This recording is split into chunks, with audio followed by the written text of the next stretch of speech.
कोयलांचल में ईद उल जुहा का पर्व जिले भर में श्रद्धा, उत्साह और भाईचारे के माहौल में शांतिपूर्ण तरीके से मनाया गया।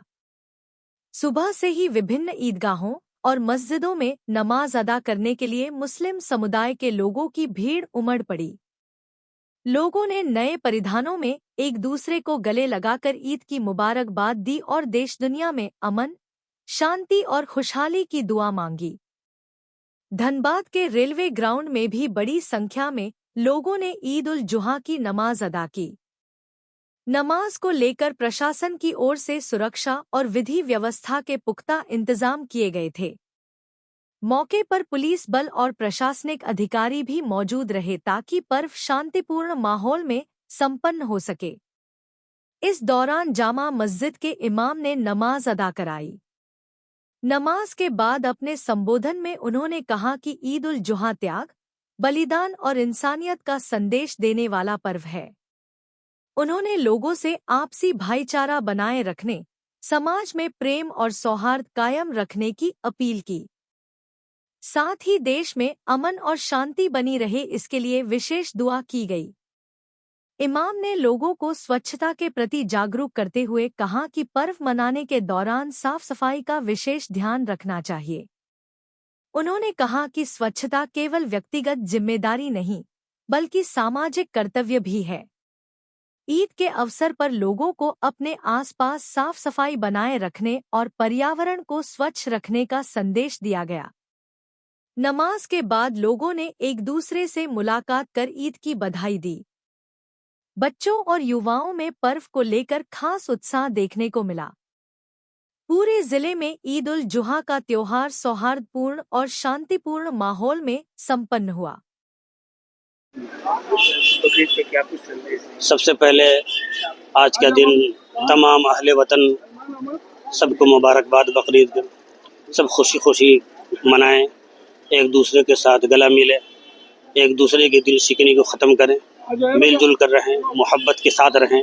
और जिस तरीके से आज अल्लाह के हुक्म के लिए हम एक अमल कर रहे हैं, इसी तरीके से हमेशा अल्लाह और रसूल के नाम पर जब भी कोई ज़रूरत पेश आ जाए, मुल्क के लिए पेश आ जाए, हर वक्त हर शख्स तैयार रहे। आज का दिन ये भी मैसेज दे रहा है, सफाई सुथराई का ख्याल करें, एक दूसरे इंसान के हक़ को समझें, उनको बेइज्जत ना करें, उनको तकलीफ़ ना दें। आपस में अगर किसी से नाचाकी है, मोहब्बत के साथ गले मिल करके रहें। 2 दिन की ज़िंदगी है, मोहब्बत के साथ ज़िंदगी गुजारें। मोहम्मद निज़ामुद्दीन, इमाम खतीब, जामे मस्जिद धनबाद। झारखंड और देशवासियों को ये कुर्बानी का त्यौहार जो है, बलिदान का त्यौहार जो है, ईद उल अज़हा की हार्दिक बधाई और शुभकामनाएं। और देखिए, आज मैं पूरे हिंदुस्तान वासियों की तरफ से, हिंदुस्तान के मुसलमानों की तरफ से अपने माननीय प्रधानमंत्री, आदरणीय प्रधानमंत्री श्री नरेंद्र भाई मोदी जी को आग्रह करना चाहता हूं कि गौ माता को राष्ट्र पशु घोषित कर दें। गाय जो है हमारे हिंदू भाइयों के आस्था से जुड़ा हुआ विषय है। ये पॉलिटिक्स में ये मुद्दा जो जीवित है, एक न एक तरह से हिंदू और मुसलमान के बीच में नफरत फैलाने की काम करता है। तो क्यों ना हमारे समुदाय, मुस्लिम समुदाय, अभी सिर्फ धनबाद से ये आवाज नहीं, पूरे हिंदुस्तान के मुसलमानों की ये आवाज है कि गाय को राष्ट्र पशु घोषित कर दिया जाए और एक माइल ऑफ स्टोन हमारे प्रधानमंत्री द्वारा सेट हो जाए कि जो हमारी गौ माता है वो हमारा राष्ट्र पशु है, उसका सम्मान होना चाहिए। इसकी खरीद बिक्री करने वाले पर, गौवंश के खरीद बिक्री करने वाले पे, गौमांस बेचने वाले पे 302 की धारा लगाइए ना।